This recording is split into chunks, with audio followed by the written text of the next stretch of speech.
Сегодня буду резать очередные джинсы и шить вот такую простую в пошиве панамку.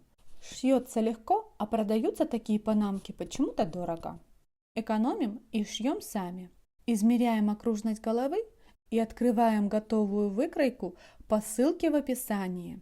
Увеличиваем выкройку на компьютере до тех пор, пока линия 10 см будет равна 10 см. Срисовываем выкройку на лист бумаги. Переносим выкройку на ткань или на то, что осталось от джинсов.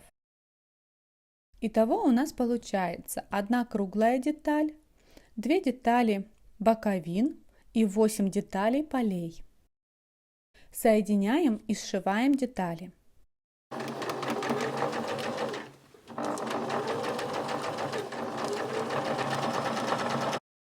Соединяем с верхней круглой частью дна.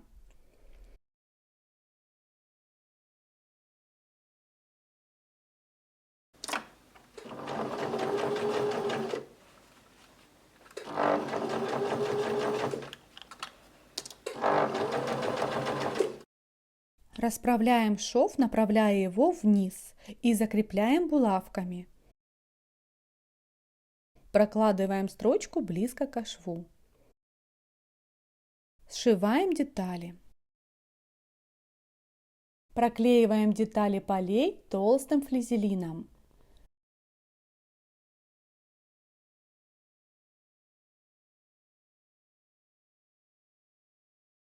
Соединяем их и сшиваем в одну деталь.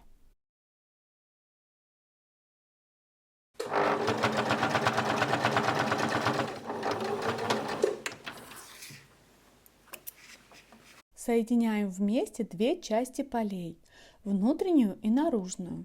Сшиваем по наружной части.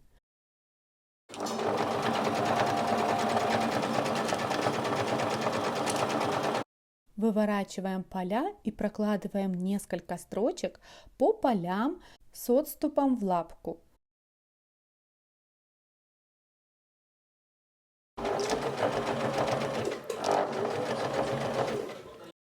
Соединяем основную деталь с полями. Я решила панамку делать без подклады, так как джинсовая ткань и так плотная, поэтому сюда же крепим ленту для закрытия шва. Сшиваем. Прошиваем ленту и в верхней части, чтобы не оттопыривалась. Панамка вроде бы готова. Можно носить. Но почему мы любим джинсовые изделия? А именно за интересные потертости, высветление ткани по швам. Предлагаю и нам сделать эти потертости. Наливаем отбеливатель в небольшую мисочку и ватной палочкой наносим отбеливатель на швы, край полей и немного по самим полям. Вот что у меня вышло. Но мне захотелось еще немного высветлить панамку, так как я ношу в основном светлые джинсы и хотелось панамку носить в тон к джинсам. В общем, я решила ее еще и выварить. А вот и результат после сушки. По-моему, панамку не отличишь от магазинной.